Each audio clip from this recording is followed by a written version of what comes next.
You are watching William Patterson University Television. Welcome back to the desk. The NBA season's winding down, and Stephen, Tristin, Richard, and Filip are here to break down some of the biggest late-season storylines.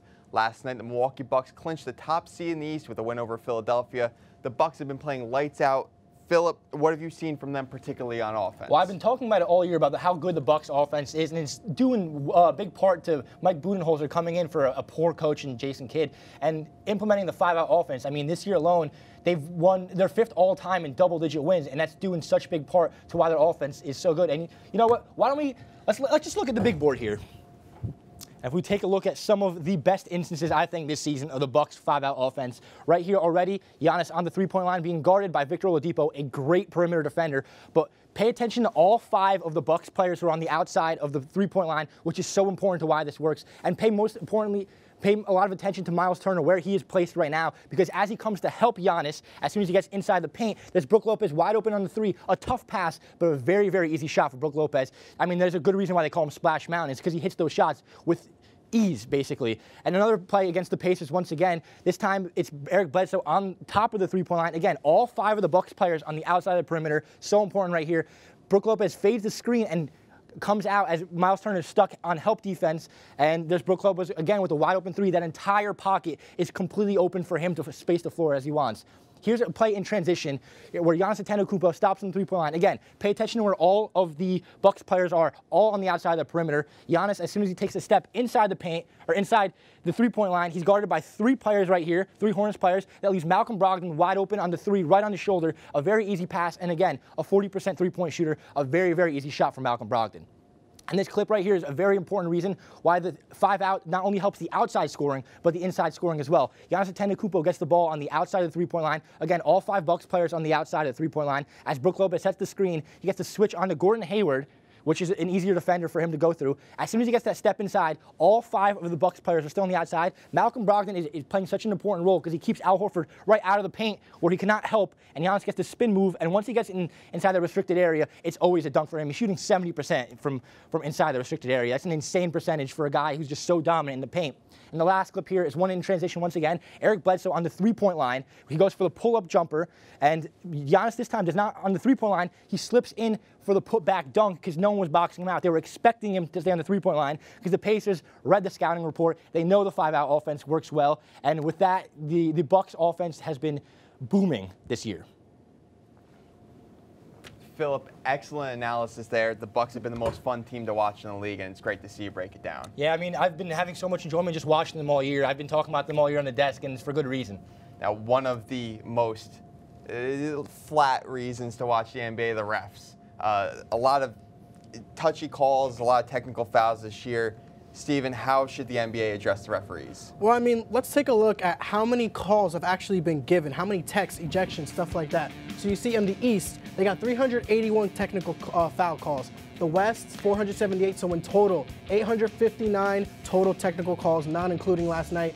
58 total ejections between the East and the West. And in fines, 924 players have been fined for almost $5 million, just in technical foul calls and in ejections.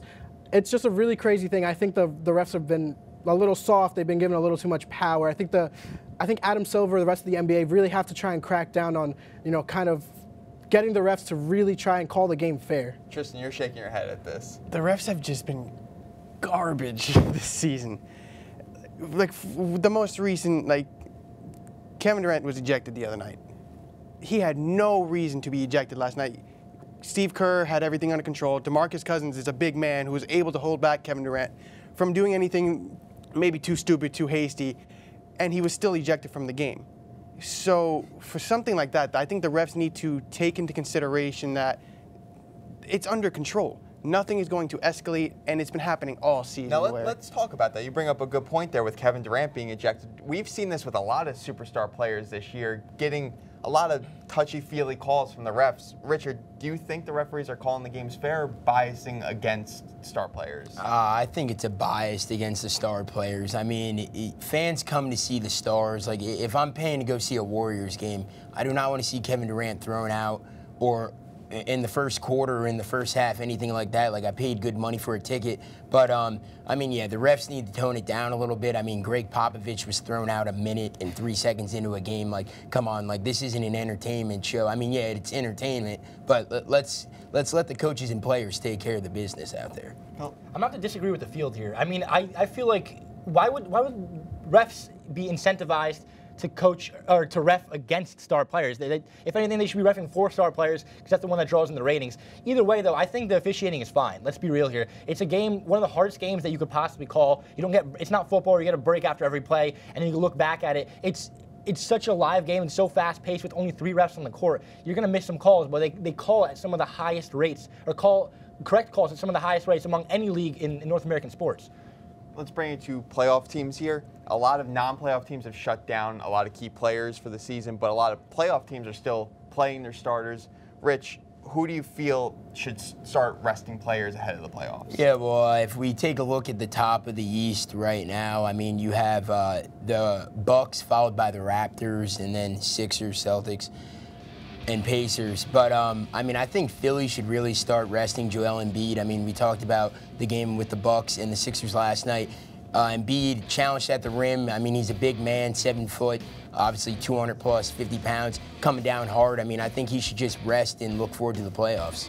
Well, I'm going to look more towards the West, move over. I mean, if we look at the standings there, you know, the teams are still in order for themselves. The Warriors are still #1, followed immediately by the Nuggets. The Rockets are in 3rd. They're close to 2nd. Portland is in 4th, and Utah is in 5th. I mean, if there's someone I have to pick to rest in the West, it's probably someone in Golden State. I mean, I don't know if resting your eyeballs is a thing, but now we figured out that Steph Curry's got blurry vision. Maybe you just should stay away from the TV until the playoffs start. But other than that, I mean, all these teams are still fighting for seeding, so they still need their big players. Tristin? I'm actually going to stay out west as well. I'm going to say, I think a smart person to rest for the Warriors, it might be Draymond Green. He's got 16 technical fouls already this season. If he gets another one, he's going to be suspended for a game. And with 3-4 games left in the season, if he gets suspended the last game of the season, he's going to miss the first game of the playoffs, and you really don't want to start off on a foot like that. Steven? I think we got to look at a guy that Filip actually just broke down in Giannis Antetokounmpo. You know, he's been, battling a nagging ankle injury the last couple weeks. So I think, he's playing about 33 minutes a game. He's, top 5 in scoring in the league. I think he's definitely just, needs to break it down a little bit. Last 2 or 3 games, just take a rest. And, you have the first seed already, so might as well just rest it out. Even at the end of the NBA season, basketball is still interesting. A lot more interesting than some other sports we could talk about here. Well, that's all for this episode of WP Sports Desk. Thank you to our analyst crew and studio manager, Al Clarke. From Studio B in Hobart Hall, I'm Dante Vocaturo. We'll see you next week.